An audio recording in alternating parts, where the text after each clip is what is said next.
오늘은 환난, 인내, 연단, 소망이란 제목으로 여러분과 은혜를 나누고자 합니다. 환난, 인내, 연단, 소망. 오늘 본문은 우리가 읽어본 것처럼 로마서의 일부입니다. 로마에 세워진 교회 성도들에게 바울이 보내는 편지 글이죠. 그리고 로마서는 바울이 다른 데서 쓴 서신서와 좀 성격이 다른 것이 상당히 좀 교리적입니다. 교리적이라고 하는 것은 뭐냐면은 기독교 신앙의 핵심에 대해서 좀 심도 깊게 정리해서 말하고 있다, 그런 뜻이 되겠어요. 다른 서신서, 예를 들면 데살로니가 전서라든지 뭐 빌립보서라든지 고린도 전후서라든지 그런 다른 바울 서신들은, 갈라디아서 뭐 이런 것들은 그때 어떤 교회에 문제가 생겼을 때 필요가 있어서 교회에 가르침을 주기 위해서 보낸 용건이 있는 실무적인 편지였어요. 근데 그 속에서 그런 편지 글이 왜 성경에 일부러 묶였느냐? 그때 초대 여러 생겼던 교회들이 당면한 문제들이 모든 교회에 또 일어날 수 있는 문제들이었고, 그 문제에 대한 대처법이 그것이 올바른 신앙의 지침이 되었기 때문에 이것을 처음에는 복사기 없던 시절에, 인쇄술이 없던 시절에 교회들이 베껴서 두루 읽었습니다. 글을 잘 쓰는 사람이 베껴서 양피지에 적어갖고 이 교회 저 교회 이렇게 돌려보면서 그것이 이제 성경의 일부로 묶이게 된 것인데, 로마서는 로마 교회에 어떤 문제가 생겼다라는 어떤 문제의식이기보다는 바울이 아직 가보지 않은, 잘 알지 못한 사람들이 교회를 이루고 로마에 믿음 생활을 한다는 소식을 듣고 기독교 사상의 ABC에 대해서 핵심을 추려서 설명해 주기 위해서 보낸 글인 것이죠. 그래서 사사로운 어떤 사람 이름이 언급되면서 뭐 개인적인 안부를 묻는다든지, 구체적으로 뭐 로마 교회에 무슨 문제가 있었는데 내가 볼 땐 이렇다 저렇다가 아니라 모든 교회, 그리고 모든 성도가 마땅히 알아야 될 것을 이렇게 정리한 거예요. 그래서 로마서는 읽을 때 좀 딱딱하고 분량도 많고 교리적이다. 교리라고 하는 것은 우리가 믿는 바를 정리한 거예요. 우리는 무엇을 믿는가 하는 것에 대해서 에센스를 뽑았다고 하겠죠. 그러니까 아주 뭐 아기자기한 구약에 있는 얘기처럼 사람이 등장하고 어떤 해프닝이 발생하고 위기가 있고 뭐 이런 재미있는 이야기가 아니라 좀 딱딱한 신학적인 그런 성향이기 때문에 읽을 때, 설교할 때도 그렇고 성도님들이 좀 어려워하는 부분이에요. 하지만 루터는, 종교개혁자 루터 같은 경우에는 로마서를 마치 반지에 박혀있는 보석과 같이 가장 핵심적인 책이라고 말했어요. 그 이유는 다른 성경보다 우월하다기보다는 기독교인이라면 이 로마서에 있는 내용은 누구나 알고 있어야 된다. 내 신앙이 표준이 어디 있는지는 이 로마서에 다 담겨 있다는 의미에서 중요하게 여긴 거예요. 그런 것들이 안 돼 있을 때 무슨 일이 생기냐면은 루터가 볼 때 중세 카톨릭의 타락도 성경의 기본, 우리는 무엇을 믿는가에 대한 오해에서부터 비롯됐다는 거죠. 그리고 또 교회의 여러 가지 문제들, 개인적인 신앙의 문제들, 이단이나 잘못된 가르침에 빠지는 것들 다 문제가 어디냐면은 우리가 믿는 바에 대해서 확실한 어떤 체계적인 지식이 내 안에 없기 때문에 이런 일이 생길 수 있다는 거죠. 그래서 그런 것들이 생기기는 사실 쉽지가 않습니다. 그래서 그러려면 어떻게 되냐면 성경을 늘 가까이 두고 자주 들어야 되고, 또 들을 때 좀 생각하며 들어야 됩니다. 이제 매주 52주 동안의 주일에 거의 다른 본문을 가지고 강단에서 설교를 할 때 여러분들은 각각 하나 52개의 어떤 조각으로 다른 얘기를 듣는 것 같지만 실제로는 거기에는 면면이 흐르고 있는 핵심적인 똑같은 얘기를 다르게 하는 것 뿐이에요. 그것이 이제 듣다 보면 자기 마음 안에 생겨야 되는데 그게 좀 잘 안 될 때도 있어요. 그래서 로마서 같은 경우에는 그런 것들을 염두에 두고 기록되었다, 혹은 그런 생각을 안 했을지라도 결과적으로는 그런 것을 생기게 하게 만드는 좋은 책이다 하는 거예요. 그래서 로마서를 여러분이 나중에 보시면은 분량도 많고요. 그리고 내용이 교리적이에요. 그래서 좀 딱딱한데 그래서 좀 접근이 어려운데, 그러나 꼭 필요한 부분이 들어있어서 잘 귀담아 드려야 되는 거죠. 오늘 본문에도 로마서 5장이니까 그런 목적 아래서 바울이 썼겠죠. 근데 여기에 재밌는 말을 해요. 이뿐 아니라 우리가 환난 중에도 즐거워하나니. 자, 환난이란 말 자체 여러분 듣기만 해도 무거워지잖아요. 환난이라는 말 헬라어 원래 원어는 쥐어 짠다는 뜻의 동사에서 왔다 그래요. 쥐어 짠다. 여러분 그 마트에 가시면 올리브 기름이 있는데 올리브 기름 중에 조금 비싼 게 있어요. 그걸 뭐냐면 압착유라고 하는 거예요. 화학약품을 써서 이렇게 쉽게 이렇게 기름 성분을 빼낸 게 아니라 그야말로 물리적으로 지워 짜가지고 기름을 뽑아낸 거예요. 그러니까 유해한 성분이나 그런 것이 안 들어가고 순수한 올리브 기름이 나오는 거죠. 좀 비싸요. 엑스트라 뭐라고 하면서 붙여가지고 좀 비싸더라고. 스페인산 압착유 그러면 좀 비싸요. 근데 이게 쥐어 짜면 원래 그 안에 있는 진짜 성분이 나오는 거죠. 쥐어 짜면. 근데 쥐어 짬을 당하는 열매는 바스러지고 고통스럽지만 그러나 환란이라는 게 있을 때 어떻게 보면 결과적으로 환란을 당한 그 사람의 진면목이 나오는 거죠. 올리브를 짤 때 올리브 기름이 나오는 거죠. 레몬을 짜면 레몬의 그 시큼한 액체가 나오는 거죠. 제가 작년에 이스라엘 가니까 거기서 쥐어 짜서 만드는 게 많더라고요. 올리브는 당연히 쥐어 짜서 뽑아내고요. 제가 한 병, 두 병 받아왔는데 한 병은 공항에서 짐이 엎어지는 바람에 깨지는 바람에 못 썼고 하나 고스란히 가져와서 여러분 우리 식사할 때 샐러드에 이렇게 아내가 썼는데 여러분 맛있다고 하셨어요. 무슨 기름이냐고. 그게 올리브 진짜 짠 그 이스라엘 시골 산동네에서 그냥 짜가지고 나온 그걸 이제 소주병 같은데 담아 파는 거 갖고 온 거예요. 그래서 깨지지 않을까 했는데 하필이면 공항에서 다 무사 통과한 다음에 누가 툭 건드려가지고 깨지는 바람에 한 병은 날렸고 한 병 무사해서 이제 드린 건데 짠 거 그거 올리브겠고요. 그리고 이스라엘 가다가 더우면은 어디 가면은 옛날에 우리 불량식품 냉찹한 것처럼 그렇게 생긴 데서 누가 젊은이들이 막 먹으라고 그래요. 가보면 불구스름한 액체를 주는데 뭐냐면은 석류를 그냥 진짜 그 자리에서 압축을 해가지고 석류에서 물이 뻘건 물이 쭈쭈쭈 흐르면 그걸 받아가지고 얼음 담가서 이렇게 주는 거예요. 되게 비싸요. 한 잔에 8,000원 막 7,000원 해요. 물가가 이스라엘이 정말 살인적이었어요. 그 석류 쥐어 짜는 거 쥐어 짤 때 진짜가 나오는 거죠. 여러분과 저도 사람은 겪어봐야 한다는 말을 하잖아요. 겪는다는 게 뭐냐면은 상당한 시간을 두고 더 다양한 환경 속에서 그 사람이 어떻게 반응하는가를 본다는 거죠. 배우자를 고를 때 좋은 방법은 소개로 이렇게 해서 서로의 안 좋은 부분을 다 가리고 좋은 부분만 이렇게 해가지고 만나는 게 아니라 좋은 거는 같이 무슨 일을 해보는 게 사실은 좋죠. 할 수만 있다면. 특별히 힘든 일을 같이 해보면 이 사람이 어떤 사람인가 하는 그 인성이 나오는 거죠. 흔히 뭐 도박을 해보면 인성 나온다고 그러잖아요. 도박 혹은 스포츠를 해보면 혹은 뭐 힘든 일을 해보면은 이제 성격이 나온다는 거죠. 그래서 가급적 배우자나 이런 사람을 택할 때 어떤 일을 같이 해서 천천히 봐오고 좋은 모습으로 어떤 의도를 가지고 가식적인 모습이 아니라 있는 그대로가 나오는 순간 괜찮은 사람은 진짜 괜찮은 거죠.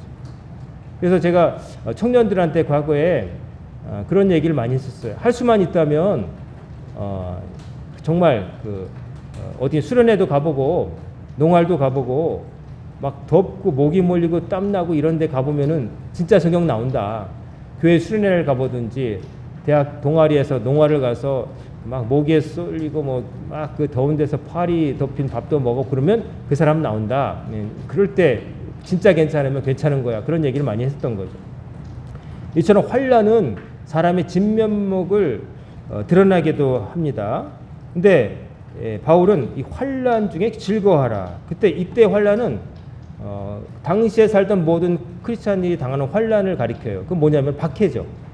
아직 기독교가 공인받지 못하고 로마 제국이 볼 때는 자기들이 골치 아파하는 유일신교 유대교의 한 분파 그리고 유대인들이 볼 때는 우리 종교를 어지럽히는 이단의 교회에서 예수가 만든 신흥 종교 이방인들이 볼 때는 도무지 이해되지 않는 가르침을 하는 희한한 외국 종교 뭐 이렇게 보이는 거고 특별히 기독교 신앙은 유대교와 마찬가지로 하나님 외에는 누구에게도 머리 숙이지 않잖아요. 그러니까 황제를 숭배하는 그런 시스템에서는 별로 달가워하지 않는 종교인 거죠.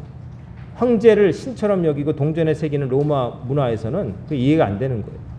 그런 속에서 환난을 당하는 것은 어떻게 보면 피할 수 없는 운명이었어요. 그 시대의 크리스찬들에게는.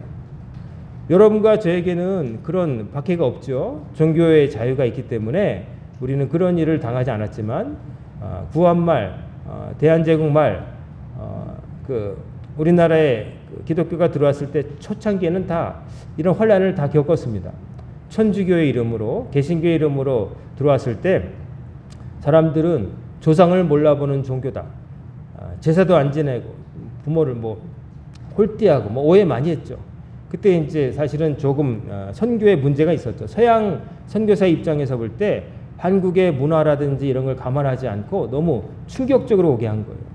그래서 첫 번째 우리나라 천주교가 처음 왔을 때 절두산에서 사람들이 목이 잘리고 죽은 이후에 천주교가 선교에 좀 다르게 하죠. 그래서 제사도 용인하고 가급적 부딪히지 말라는 거죠. 그런 식으로 해서 이제 선교의 전략이 바뀌기도 하는데 어쨌든 들어왔을 때는 다 환난을 받게 돼 있습니다. 불교도 우리나라 들어왔을 때 2차돈이라는 사람이 뭐 소라지만 목이 잘렸을 때 피가 빨갛지 않고 뭐 분홍색이었다나 뭐 이런 거 있잖아요. 어쨌든 피 색깔이 중요한 게 아니라 다른 종교가 처음 생겨났을 때 사람들이 이해하지 못할 때는 필연적으로 핍박을 받는다는 거죠. 뭐 어떤 종교든 다 비슷합니다. 처음 들어오면 이해 못하는 사람들에 의해서 배척받고 배척 정도가 아니라 이제 그 사람을 죽이는 데까지 막 야만적인 모습이 보이는 거죠. 환난은 이렇게 옛날 첫 번째 믿었던 분들에게는 너무나 당연한 것이었어요. 근데 요즘 우리가 전도한다고 할 때 거리에 나가서 예수 믿으세요. 예수 믿으면 환난은 오지만 그러나 좋은 일도 생깁니다. 이렇게 말하면 아마 사람들이 많이 안 올 거예요. 초장부터 환난 얘기를 하면 기분 나쁠 거예요. 아니 좋다고 해도 갈까 말까인데 바빠 죽겠는데 환난도 있다고 그러면은 근데 옛날 분들은 그러지 않았어요. 환난이 있다는 것을 알고도 믿었어요. 애초부터 예수 믿는 거는 각오해라. 예수님이 당신을 따르겠다고 오는 사람들한테 나 따라오면 좋은 일 생겨 한 자리 줄게 그러지 않으시고 너 한 번 더 생각해봐라. 네가 갖고 있는 거 다 버리고 나 쫓아와야 돼. 그럴 수 있니? 그랬을 때 따라온 사람은 따라왔지만 베드로나 야고보나 요한처럼 그물을 버려두고 따라온 사람도 있지만 어떤 이름 모를 보좌 청년처럼 내가 영생을 위해서 다 뭐 해봤는데 네 재산 그럼 다 가난한 사람 주고 나 따라와 그랬더니 많은 재산을 해서 근심하고 돌아갔더라. 예수님이 그러셨어요. 그래서 저는 뭐 좀 다른 생각을 가진 목사님도 계시겠지만 저는 주장하는 게 처음부터 제대로 말해줘야 된다라고 생각을 합니다. 많이 돌아설지라도 그러나 예수님은 절대로 예수 믿으면 환난은 없다고 가르치지 않으셨으니까 성경에도 아무리 봐도 그렇게는 안 써 있으니까 있는 그대로 가르쳐야 된다고 생각을 해요. 처음에 제대로 알지 못하고 오면은 나중에 중간에 실망하고 얘기했던 거가 다른데 하면 생각을 하게 돼요 사람들이. 근데 처음부터 말해두면 그 각오 갖고 들어왔기 때문에 돌아서는 경우가 적다는 거죠. 그리고 주의 말씀은 정직해야 됩니다. 가리고 포장해서는 안 된다고 저 생각을 해요. 저부터가 그렇게 믿었으니까요. 좋은 일만 있다 거짓말이겠죠. 예수 믿으면 뭐 십자가를 목걸이를 자동차 앞에다 매달면 부적 같아가지고 사고 안 난다 그런 건 아닌 거죠. 뭐 불교인들 중에는 연등 모양이나 뭐 이런 거 하고 뭐 심지어 중국에는 모택동에 사진을 붙여놓으면 사고 안 난다고 붙이는 택시 기사도 있다는데 다 그런 거는 미신인 거죠. 기독교 개신교는 적어도 그렇지 않습니다. 그 어떤 물건에 뭐가 깃든다고 말하지 않습니다. 물건에 깃드는 게 아니라 사람 안에 성령이 오셔야 되는 거죠. 그래서 물건을 우상시하지 않습니다. 환란이 임하는 건데 그 환란인데 기뻐하라는 거예요. 원래의 기쁨은 우선적인 거는 1절과 2절에 우리가 읽지 않았지만 예수 그리스도를 믿음으로 의롭게 되어서 하나님과 화평을 누려서 쉽게 말하면 죄 사함 받고 구원받는 거 이거 기쁨 1번 기쁨인데 그러나 이 땅에 그 전에 살아있는 동안에 환란을 당할 건데 그것도 기뻐하라 이렇게 바울이 말하고 있는 거예요. 로마 교회 성도들에게 이제 제대로 가르쳐 주는 거예요. 여러분이 로마의 교회를 세우고 어떤 경로로 믿게 됐는지는 내가 잘 알지 못하지만 그러나 여러분들이 그 어려운 이때에 그 제국의 심장부에 목숨을 걸고 신앙생활 한다고 하니 물론 잘 알고 계시겠지만 환난을 당하여도 여러분 포기하지 마세요. 환난을 당해도 오히려 기뻐하세요라고 말하고 있는 거예요. 그럼 왜 기뻐해야 되느냐? 환난이 인내를 가져다 주기 때문이라고 말합니다. 3절 보면 환난은 인내를 가르칩니다. 인내라고 하는 건 뭡니까? 참아내는 겁니다. 참아내는 거. 참아내는 건데 그 성경에 보면은 이 참아낸다는 말의 뜻 속에는 그런 게 있대요. 어떤 기다림, 끝까지 살아남는 거. 그러니까 내구성, 버티는 거. 우리 청년들이 요즘 쓰는 말 중에 좀 상스럽지만 무슨 버라고 쓰는 게 있어요. 동그라미 그리고 버. 저는 그 상스러운 말 접두사가 마음에 안 들어서 참 쓰지 않는데 어쨌든 버틴다. 무슨 버 한다 그런 말을 청년들이 많이 써요. 나중에 모르시면 한번 물어보세요. 무조건 버티는 걸 말하는 거예요. 버티는 게 얼마나 중요한지 처음에 찬란하게 막 이렇게 잘 되고 뭐 이런 것들을 사람들은 선호하고 그러지만 결국 남는 것은 끝까지 버티는 거. 그 자리에 있는 사람이 승리자가 된다는 거예요. 잠깐 반짝하는 거는 그것도 쉽지는 않지만 그러나 그것은 많습니다. 근데 끝까지 그 자리에 있다는 거. 그게 무서운 거예요. 끝까지 그 자리에 있다는 거. 별 무슨 일이 있어도 그 자리에 항상 있다는 거.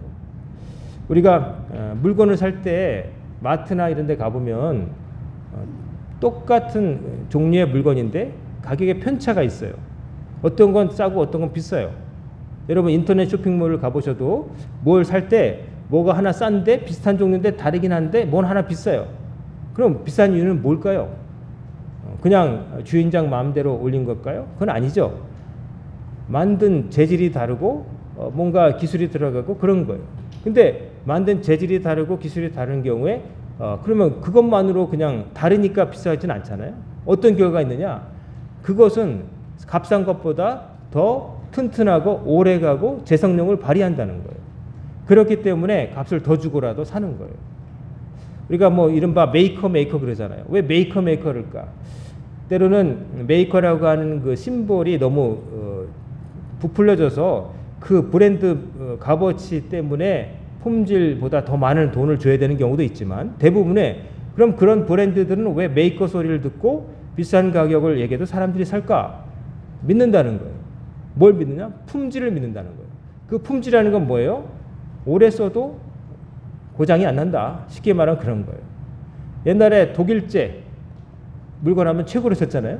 미제도 쳤지만 독일제 하면은 안 부러지는 거, 오래 가는 거. 독일제 옛날에 그 미싱이라고 하는 거, 재봉틀 오래 가죠.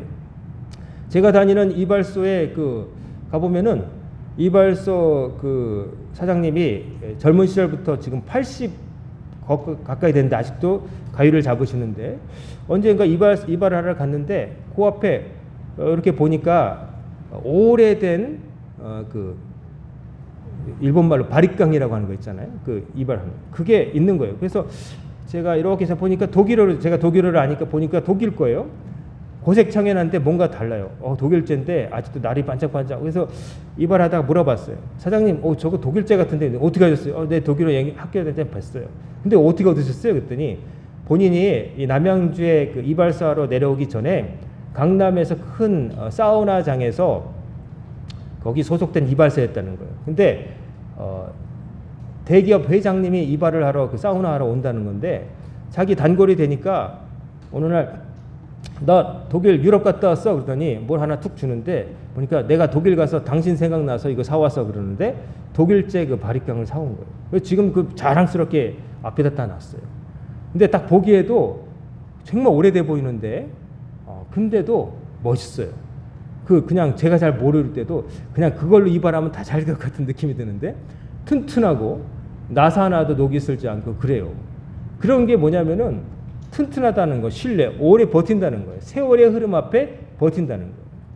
즉 신앙의 환란, 예수 믿기 위해서 어려움을 당하고 그럴 때 그것을 버틴다는 건 뭐냐면은 진짜 신앙을 가졌다는 거예요. 예수 믿기 위해서 모든 것을 바칠 각오가 돼 있고 그 신앙을 어떤 어려움 속에서도 유지해 나가는 힘을 가졌다는 거예요. 그게 뭘로 인해 생기느냐? 처음부터 가져지는 게 아니라 환란 속에서 생겨난다는 거예요. 그러니까 기뻐하라는 거예요. 기뻐하라는 거예요. 이 견디는 힘,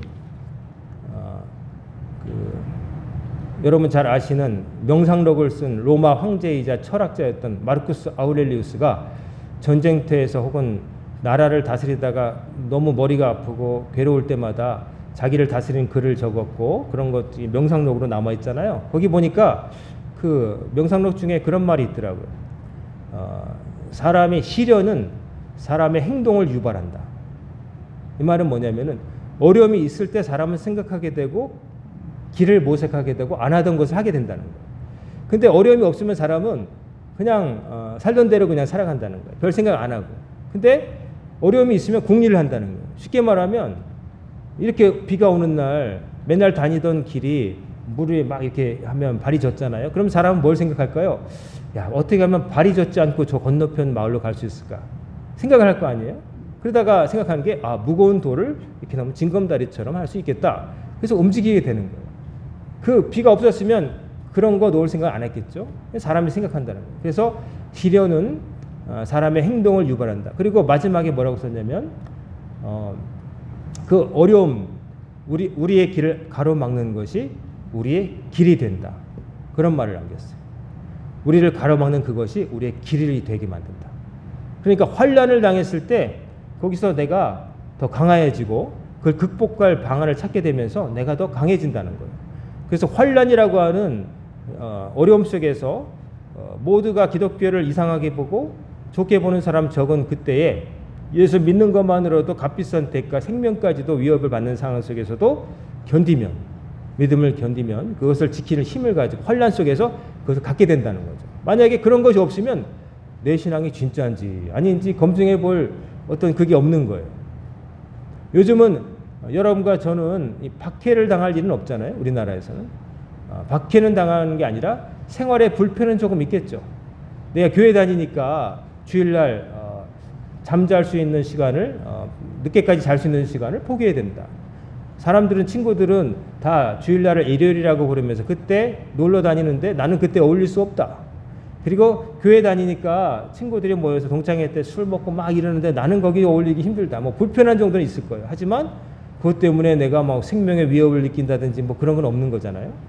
그래서 박해가 사라진 지금, 이 환란이라고 할 만한 것이 사라진 지금 우리에게 있는 환란은 그런 것은 아니고 이제 다른 거죠. 예를 들면 큰 질병 같은 거, 큰 병에 걸렸다는 거, 이런 거는 뭐 나라가 아무리 기독교를 박해 안 하더라도 내 개인적으로 얼마든지 접할 수 있는 큰 환란이 인생에 질병, 큰 부상, 혹은 경제적인 타격, 사업을 했는데 큰 금전적인 손해를 본다, 사업이 어렵다, 혹은 또 인간관계 속에서 어떤 파탄, 내가 원치 않았지만 가정이 힘들어지거나 뭐 이런 일도 생길 수 있는 거죠. 나에게 정신적인 어떤 데미지를 줄 수 있는 그런 일이 생길 수 있는 거죠. 그런 일이 생길 때 우리도 그걸 환란이라고 부를 수 있죠. 그 환란이 우리를 쥐어짤 겁니다. 쥐어짜는데 거기서 으악 하면서 소리만 지르다가 끝날 게 아니라 어떻게 해야 되겠어요? 이겨내야 되겠죠. 환란에 지면 안 되겠죠. 이겨내야 되겠죠. 극복해야 되겠죠. 극복하려면 뭐가 필요하냐? 믿음이 필요하다는 거예요. 우리를 불러주신 하나님에 대한 절대적인 신뢰가 필요하다는 거예요. 그게 우리를 견디게 해준다는 거예요. 내가 지금 환란이 있어서 앞에 장애물이 있어서 아프다든지 정말 돈이 쪼들린다든지 아니면 인간관계 속에서 고통을 겪는다든지 내가 감당하기 힘든 어려움이 있을지라도 하나님이 나와 함께 하시고 결국 나는 웃게 될 것이고 이거를 넘어가게 될 거야 하는 것으로 견딜 수 있어야 된다는 거예요. 그런 환란 속에서 인내를 배우면 기뻐해야 된다는 거예요. 환란을 일부러 오라고 부를 필요는 없지만 부르지 않아도 오잖아요. 불청객이잖아요. 근데 그게 왔을 때 당하지 말고 맞서서 이겨야 된다는 거예요. 그러려면 하나님을 절대적으로 믿는 믿음이 필요하다는 거예요. 그 믿음이 있으면 이길 수 있다는 말씀을 바울 선생이 하고 계신 거예요. 바라옵기는 여러분과 저에게 각기 종류가 다른 환란이 있을 거예요. 여기 서 있는 저도 여러분에게 뭐 시시콜콜하게 다 얘기하지 않지만 저도 어려움이 있습니다. 목사님은 뭐 여기서 목회하면서 무슨 그런 어려움이 있을까? 사업을 하시는 것도 아니고 뭐 세상 욕심 있는 것도 아니고 그러지만 저도 말 못할 목회상의 벽을 느낄 때도 있고 또 여러 가지 말 못할 다른 것도 있어요. 또 한 집안의 가장이고 저도 누군가의 아들이고 또 오빠고 형이고 또 아버지고 뭐 동료고 뭐 그렇기 때문에 저도 있고 여러분도 있을 거예요. 여러분에게도 여러 가지 말 못할 사정이 있을 거예요. 그때 여러분 필요한 게 뭐예요? 인내예요. 견디는 거예요. 견디는 사람 견디면은 여러분 최후의 승자는 여러분이 될 줄로 믿습니다. 근데 그걸 믿으려면 그걸 해내려면 믿음이 있어야 되는 거예요. 그래서 믿음 얘기하는 거예요.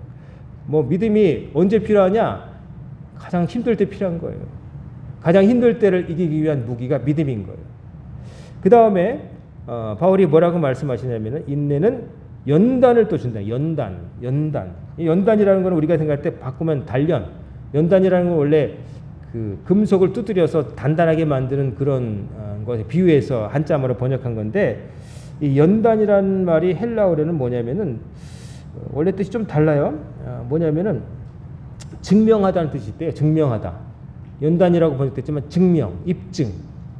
무슨 뜻이냐면은 혹독한 시험을 견디고 살아남았다는 입증, 증명서. 연단. 이게 우리가 생각할 때는 점점 단단해지고 뭐 수련 과정을 생각하기 쉽지만 원래 헬라어로는 그런 것들을 망치질을 당해서 쇠가 얼마나 그냥 두드려 맞는데 근데 단조를 바꿔서 딱딱한 쇠가 되어서 완제품하고 내놓을 수 있는 그게 바로 연단이라는 거죠. 그러니까 시련을 견디고 살아남았다고 하는 증명서 같은 거. 그게 된다는 거예요, 여러분. 그래서 여러분이 어떻게 보면 신앙생활을 하면서 아직까지 신앙인으로 남아있다는 거는 여러분들도 여러 가지 신앙생활에 어려움을 주는 여러 가지 장애물도 있었겠지만 그걸 견디고 살아남았다는 거예요. 적어도 오늘까지는. 여기 계신 거죠. 여러분 끝까지 살아남으시기를 주의 이름으로 축원합니다. 인생은 순간이 아니라 과정이잖아요. 과거에 잘했어도 지금 안 되면 안 되는 거고 지금 잘해도 나중에 망가지면 안 되는 거예요. 성경에 보면은 처음에는 잘 나가다가 뒤가 용두사미격으로 끝난 사람이 얼마나 많아요. 사울 왕도 그렇죠. 처음에는 그는 성령 충만한 사람이었고 민족을 위해서 분연히 떨쳐나가는 용감한 젊은이였고 외모도 출중했고 그런데 마지막에 갈수록 어떻게 돼요? 다윗을 자기의 라이벌로 여기고 또 미워하고 죽이려고 하고 또 때로는 하나님께서 다 바치라고 하신 것을 슬며시 뒷주머니 차기도 하고 욕심을 부리기도 하고 급하면 그냥 자기 마음대로 제사 지내버리고 그런 사람이 되잖아요. 다들 처음엔 좋았다가 나중에 망가지는 사람도 많아요. 솔로몬도 마찬가지고 처음에는 지혜의 왕이고 겸손함으로 하나님께 지혜를 구했지만 나중에 말년에 갈수록 인간적인 자기 계산을 통해서 나라를 더 지켜보려고 하다가 결국 정략결혼만 맺고 많은 여자들을 데려다가 궁에 놓고 살다가 나라를 우상숭배의 밭으로 만들어버리고 말았잖아요. 그러니까 중요한 거는 끝까지 잘하는 거예요. 끝까지 여러분. 끝까지.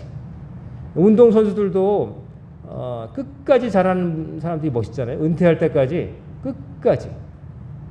저는 우리나라 프로야구 선수 중에 모 팀에 있는 어떤 선수를 좋아하는데 아주 스포트라이트를 받는 화려한 이승엽 선수 같지는 않았지만 40이 가까운 넘었는지 40 가까운지 하는 나이 속에서도 꾸준히 남들이 그랬나 싶을 정도로 그냥 있었는데 꾸준히 오래까지 하니까 나중에 그런 화려한 스타들의 기록을 다 뛰어넘었더라고요. 참 대단한 사람이라 생각해요. 언제 전성기 때 짧게 그게 아니라 나이가 들었는데도 끝까지 꾸준히 그냥 자기 몫을 해오니까 그게 쌓여가지고 나중에 계산해 보니까 이 사람이 1등이에요. 중간에 막 30대까지는 막 30살까지는 이 사람이 너무 스타 플레이고 뭐 해외 진출하고 그랬는데 이 사람은 해외 진출 안 하고 그냥 여기만 남아 있었는데도 그냥 해마다 자기 몫을 하면서 그게 쌓이니까 다 더해 보니까 그 젊었을 때 반짝했던 선수보다 월등한 거예요. 레전드가 되는 거예요. 은퇴하면 아마 진짜 레전드가 될 거예요. 우리 한국 프로야구에. 그 끝까지 버티고 그 모든 어려운 부상과 슬럼프를 다 견디고 살아남은 거예요. 그러니까 그 명예로운 증서가 되는 거죠. 여러분, 여러분의 삶에도 이런 모든 환난을 견디고 이겼다고 하는 증서가 다 붙어있기를 주의 이름으로 축원합니다. 다 견디시고 이겨냈다는 것을 보여주시기 바라요. 흔들리지 마시고. 잠깐 흔들릴 수는 있어요. 하지만 넘어지면 안 되는 거예요. 포기하면 안 되는 거예요. 버티면은 반드시 기회가 오는 거예요. 끝까지 버티면 기회가 오는 거예요. 스포츠에 그런 거 많죠. 정말 다 지던 팀이 막판에 끝까지 포기하지 않고 선수들이 힘을 합해서 역전을 이뤄내면 그보다 멋있는 드라마가 없잖아요. 각본 없는 드라마라고 하는데 스포츠가 한 팀이 뭐 그냥 너무 잘해가지고 처음부터 끝까지 이기는 것보다는 질것 같은 팀이 나중에 이기면 더 멋있잖아요. 그 끈질기게 포기하지 않고 하는 사람. 그 언젠가 몇 년 전에 있었나요? 뭐 올림픽까지는 아니지만 그냥 육상 대회인데 마라톤 대회였을 거예요. 근데 오늘처럼 이렇게 폭우가 내리는 날 마라톤을 했나 봐요. 근데 잘하는 선수들 다 들어왔는데 주최 측에서 이제 카메라 철거하고 다 들어가겠죠. 비 옥수 거쳐 오는데. 근데 아직도 뛰고 있는 선수가 있는데 그 정도면 포기할 만 하잖아요. 카메라도 철수하고 뭐 입상권에도 못 들었는데 폭우 속에서 뭐 그럴. 근데 끝까지 뛰는 여자 선수가 있었어요. 폭우 속에서. 이거보다 더 많은 비를 맞으면서. 사람들이 그걸 보면서 끝까지 자리를 지켰어요. 그 선수가 들어올 때 무례와 같은 박수를 받았어요. 1등보다 더 큰 박수를 받았어요. 저 사람 포기하지 않았고 완주한 사람이에요. 그 완주가 중요한 거예요. 몇 등이냐도 중요하겠지만 그것보다 완주. 뭐 42.195인데 42km까지 1등해도 195m 못 뛰면은 그거 실격이에요. 195m, 42km까지 들어오고 메인 스타디움에서 192m, 200m도 안 되는 그 기간 거기서 만약에 누구 부축을 받거나 그러면 실격이에요. 레인을 벗어나도 안 되는 거고요. 거기 들어오면은 당신은 이 코스를 완주했습니다. 증명서가 나옵니다. 여러분과 저의 삶도 어떻게 보면 마라톤에 잘 비유하잖아요. 끝까지 뛰는 거예요. 하나님이 부르신 날까지 긴장하고 포기하지 말고 끝까지 가야 되는 거예요. 왜 포기하지 못해요? 포기하면 안 되잖아요. 천국 가는 것을 뭐 포기하거나 이렇게 옵션처럼 하는 거 아니잖아요. 반드시 가야 되잖아요. 아버지의 나라에 들어가야 되잖아요. 다른 것들은 중간에 생각이 바뀌어서 바꿀 수 있지만 우리가 죄 사함 받고 구원받아 하나님의 나라에 들어가는 목표만큼은 무슨 일이 있어도 포기하면 안 되는 거잖아요. 그 길을 여러분이 우리가 레이스를 뛰고 있는 거예요. 뛰다 보면 맑은 날도 있을 것이고 이렇게 비 내린 날도 있을 것이고 어제처럼 떼약볕이 막 떨어지는 막 30도 이상의 날씨도 있을 것이고 또 작년 겨울처럼 눈 내리고 그런 날도 있을 거예요. 그럴 거예요. 항상 우리 편한 대로만 흘러가지 않을 거예요. 근데 그럴지라도 우리에게 뭐가 있으면 바로 믿음이 있으면 하나님을 절대로 믿고 그 믿음을 지키고자 하는 의지가 살아있으면 하나님이 도우셔서 우리 살아남게 하신다는 거예요. 신앙생활은 생존과 관련된 문제예요, 여러분. 그냥 생활의 일부, 취미활동처럼 느슨하게 생각하시면 안 돼요. 제가 강조하지만 신앙생활은 목숨 걸고 하는 거예요. 뜨뜻미지근하게 취미생활 비스무리하게 교양 쌓는 것처럼 하면 안 돼요. 예수 믿는 거는 목숨을 걸고 하는 거예요. 우리보다 먼저 믿던 분들은 목숨 걸고 믿었어요. 생활의 불편이 아니라 생사의 기로에서도 예수 믿었던 거예요. 교회 한번 나오는 게 목숨 걸어야 되는 거예요. 누가 밀고 하면 잡혀가는 거예요. 우리는 잡혀갈 위험 없지만 딴 일 때문에 근데 그건 하나님 앞에 참 죄송스러운 일이죠. 하나님을 만나는 약속을 인간과의 자리나 그런 것 때문에 바꾼다는 것. 피치 못해서 뭐 병원에 간다든지 뭐 경조사라든지 그거 아니고 어떤 다른 그보다 부차적인 문제 때문에 예배를 2번, 3번을 민다는 거는 그건 정말 있을 수 없는 거예요. 솔직히 말하면 있을 수 없는 일이에요. 그런 일을 하면 안 되는 거예요. 예수 믿는 사람은. 그래서 제가 우리 교회 헌신자, 뭐 다양한 달란트로 뭐 헌신하는 것보다 예배자가 제일 중요하다고 강조하는 이유가 거기 있어요. 하나님 앞에 드린 예배 이후에 헌신도 있는 거예요. 그리고 헌신의 1번은 헌신이 몸을 드리는 거잖아요. 뭘 드려요? 예배를 통해서 나를 제사로 드리는 거예요. 식당에서 음식을 하고 청소를 하고 풀을 뽑고 뭐 찬양을 부르고 뭐 나 달란트는 뭐 그런 것도 훌륭한 일이지만 그거 이전에 제일 중요한 건 뭐냐면 하나님께 예배 드리는 거예요. 예배 드리는 거는 하나님께 의지합니다. 하나님이 저의 삶의 제일 중요한 분입니다. 라는 것을 증명하는 거예요.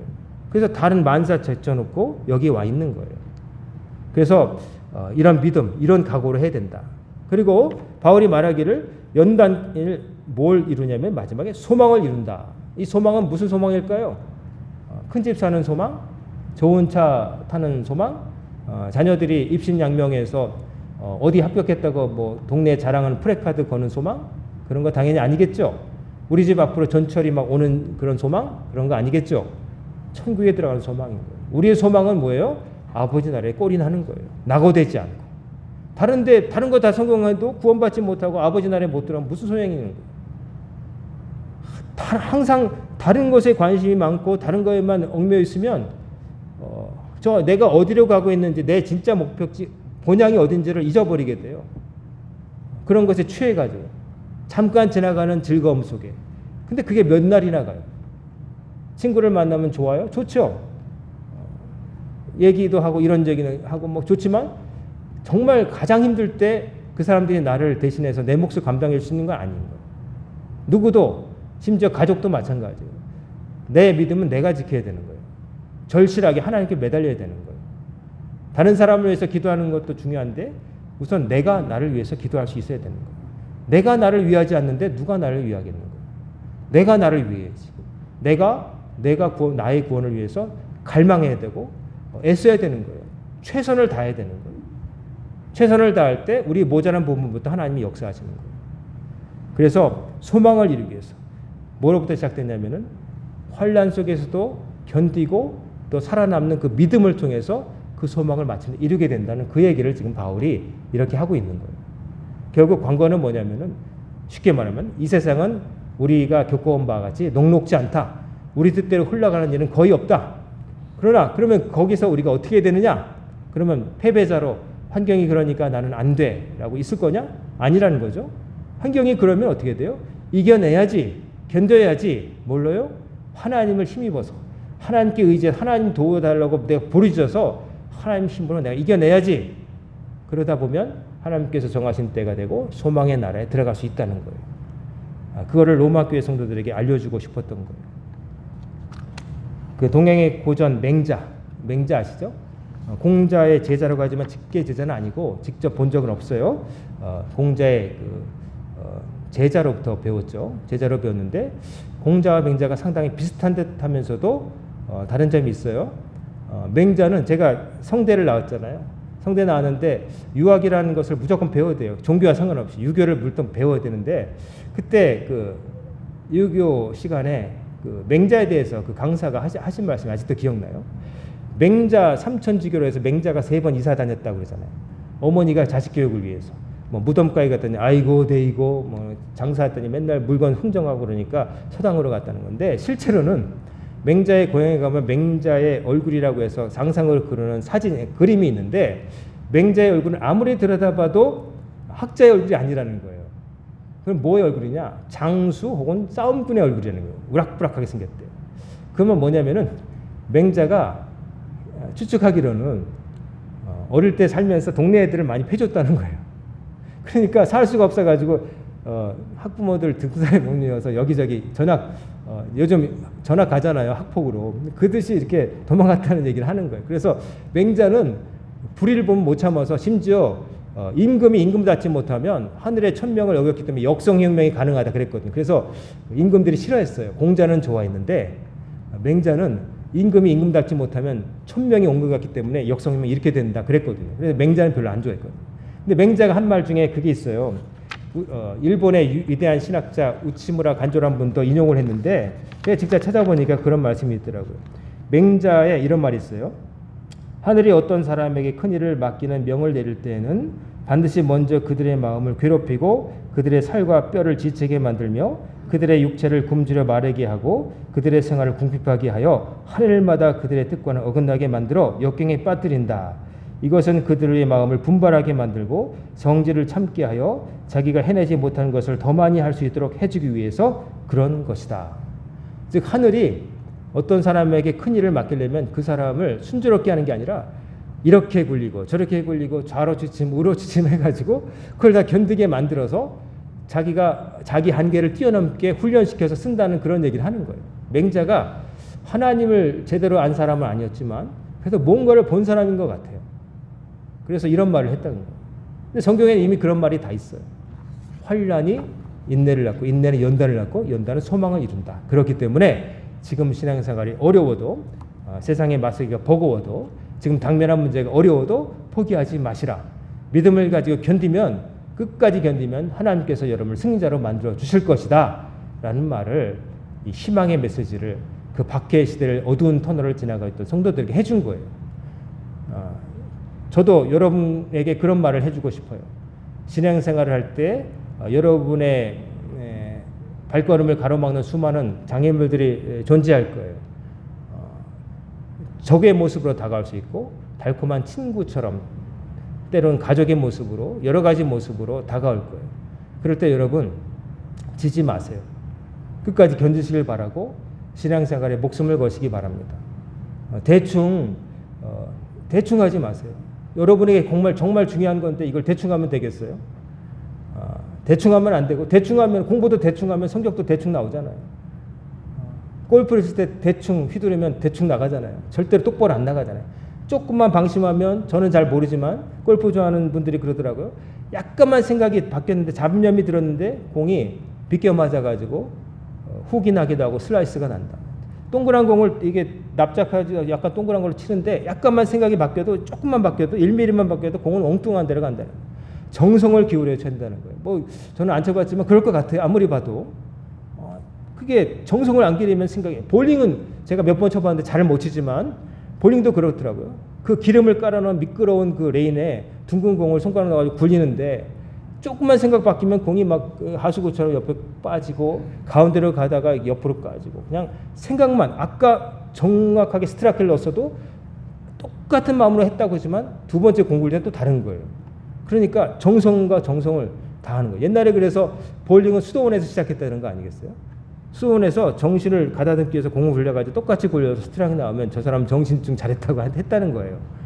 여러분, 다시금 부탁드립니다. 신앙생활 여러분, 대충 하지 마시고 열심히 정성을 다해서 작품을 만든다는 생각으로 하시길 바라고, 어려움이 있어도 지지 마시고 그럴수록 하나님께 매달리시길 바랍니다. 그러면 여러분이 최후의 승자가 될 거예요. 하나님이 그렇게 만들어 주실 거예요. 바라기는 패자가 아니라 승자가 되시고 끝까지 살아남는 자가 되시고 소망의 나라에 다 들어가시는 여러분과 제가 되기를 주의 이름으로 축원합니다. 아멘. 기도하겠습니다. 사랑과 은혜가 충만하신 아버지 하나님, 오늘도 저희들을 주의 전으로 불러주시고 그 옛날 로마 교회에 보냈던 바울의 서신을 통하여 오늘 우리 광현교회에 보내는 또 다른 서신을 또 마음으로 받게 하심을 감사드립니다. 저희들이 환난 속에서 인내를, 또 연단을 이루어 소망을 이루는 데 나가기까지 평생을 지키시고 도와주옵소서. 이 모든 말씀 우리 주 예수님의 이름으로 간절히 기도드리옵나이다. 아멘.